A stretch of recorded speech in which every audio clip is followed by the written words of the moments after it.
आज हम बात करेंगे पैनक्रियाज के बारे में, जिसे हिंदी में अग्नाशय बोलते हैं। ये कैसे फंक्शन करता है, कैसे काम करता है, इसके बारे में हम आज बात करेंगे। दोस्तों, डायबिटिक पेशेंट जब भी डॉक्टर्स के पास में जाते हैं या आपने कहीं पे भी वीडियोस देखे होंगे, वहां पे बोला जाता है कि आपको हाई ग्लाइसेमिक लोड की चीजें, जो फूड्स होते हैं, वो ज्यादा नहीं खाना है।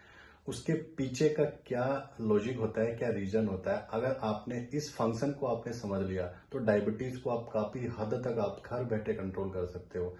इसके लिए आपको इस को समझना पड़ेगा कि ग्लाइसेमिक लोड, बीटा सेल और इंसुलिन, इन तीनों चीजों के रिलेशन को आपको समझना पड़ेगा कि इन तीनों में आपस में क्या रिलेशन है और ये कैसे काम करती है। हमारा जो पेनक्रियाज होता है, अग्नाशय होता है, उसमें 4 टाइप की सेल होती है। पहली होती है alpha cell, beta cell, delta cell और पीपी सेल। ये 4 टाइप की सेल होती हैं। इनमें से जो डायबिटीज को ऊपर नीचे करने में जो सबसे ज्यादा जिम्मेदार होता है वो होता है बीटा सेल। जो डायबिटीज को कंट्रोल करता है वो होता है बीटा सेल। अब बीटा सेल क्यों होता है? क्योंकि ये इंसुलिन नामक हार्मोन प्रोड्यूस करता है। आप जो भी फूड खाते हो जिनमें कार्ब, प्रोटीन जो भी होता है, जैसे व्हीट फ्लोर में इनका एक अलग अलग ग्लाइसेमिक लोड होता है। व्हीट फ्लोर में अगर मैं देखूं तो इसका जो ग्लाइसेमिक लोड होता है वो 50 होता है, राइस का 59 होता है, कॉर्न फ्लोर का 50 होता है, रागी का 45 होता है, बाजरे का 40 होता है। तो इस प्रकार से जो ग्लाइसेमिक लोड होता है, जब हम कोई भी फूड खाते हैं तो उसमें से जो ग्लूकोज बनता है वो ग्लूकोज हमारे जो पेनक्रियाज में जाता है। अब पेनक्रियाज में जो बीटा सेल होती है, बीटा सेल क्या करती है? इंसुलिन नामक हार्मोन प्रोड्यूस करती है। अब उस ये इंसुलिन क्या करता है? इंसुलिन एक कैरियर का काम करता है।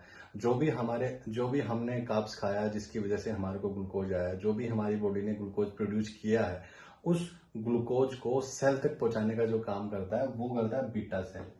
जब एक इंसान पैदा होता है तो उसकी जो पेनक्रियाज में लगभग 12 लाख के समथिंग बीटा सेल होती हैं। ये क्या होता है, धीरे धीरे हमारी लाइफस्टाइल के चलते और पैकेजिंग फूड्स, पिज्जा बर्गर जैसे आइटम खाने से ये हमारे जो बीटा सेल होते हैं ना, जो डॉट डॉट दिख रहे हैं, ये धीरे धीरे डेड होने लगते हैं। तो अगर मान लीजिए आपके स्टार्टिंग में आपकी जो बीटा सेल है वो पूरे हैं, तो आपकी जो ग्लाइसेमिक लोड, जो झेलने की जो कैपेसिटी है बीटा सेल की, वो पूरी होती है। लेकिन धीरे धीरे आप अपनी लाइफस्टाइल के चलते आपके जो बीटा सेल होते हैं वो धीरे धीरे डेड होने लगते हैं।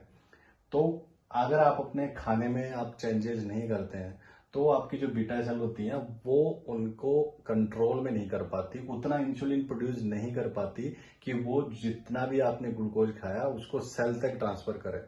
तो जितनी कैपेसिटी इनकी होगी, जितना ये बीटा सेल हार्मोन प्रोड्यूस करेंगी, इंसुलिन, उतने को वो ग्लूकोज को वो सेल में ट्रांसफर कर देंगे। लेकिन जो बच गया वो आपके ब्लड में इधर उधर घूमता रहेगा।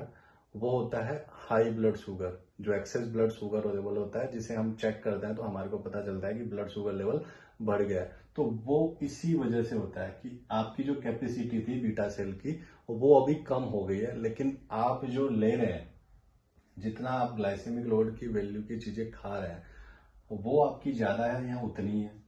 तो उसकी वजह से क्या होगा, आपकी बॉडी में अचानक से ब्लड शुगर लेवल बढ़ना चालू हो जाएगा।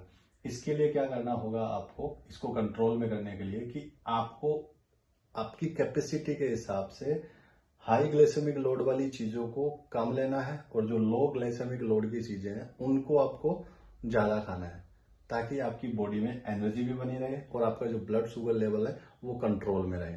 तो आपको 3 चीजें इसे समझनी चाहिए कि आपको हाई ग्लाइसेमिक लोड की जो चीजें हैं वो कम खाओगे तो आपके बीटा सेल जो जितने बचे हैं वो जितनी इंसुलिन प्रोड्यूस करेंगे वो आपकी जो एनर्जी जो ग्लूकोज में कन्वर्ट होती है वो सेल में ट्रांसफर कर देंगे।